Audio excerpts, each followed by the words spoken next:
Bob Fox has done this hundreds of times. And now we set the trap. He usually catches his quarry, but today he's out of luck. Oh. There's nothing to be ashamed about by being outsmarted by a 9-inch tall bird. It happens to me all the time.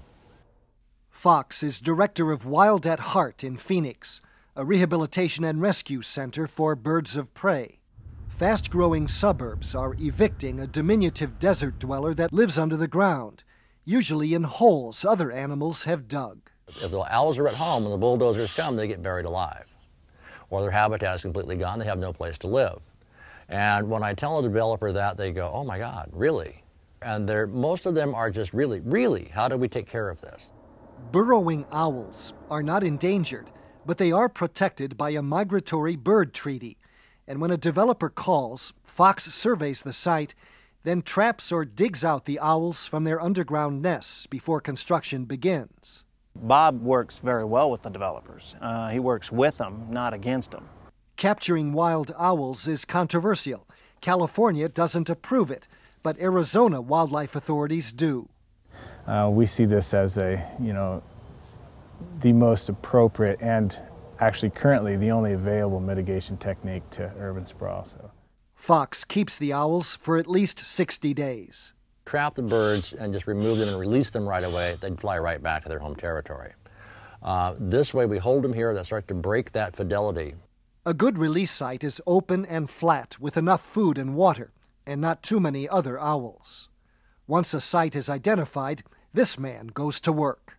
Greg Clark has built hundreds of artificial burrows out of 5-gallon buckets and drainage pipe. A local utility company donates the backhoe and operator to dig trenches. Clark is installing 32 burrows behind a school in a Phoenix suburb. The black tubes are how the bird will go in the end of the tube, go down inside, and get down to that 5-gallon bucket. When we're all done hooking this all up, we'll cover it with dirt. People just love burrowing owls. They are so adorable. They're so much fun to have around. So the real protection is the care of the humans that are nearby who are worried that something will happen to them. In the spring, 16 owls will be released here, and 150 more at other sites volunteers have helped to build. The owls will be covered with a net, so they won't fly away. After 30 days of free food and nothing to do but breed, the tent comes off, and with eggs to hatch, the owls stay to raise their young in the new habitat. About 90% or 90 to 95% of the habitats we've put up in the last 10 years have produced offspring. Arizona wildlife authorities are studying how well owls adapt to artificial burrows over time.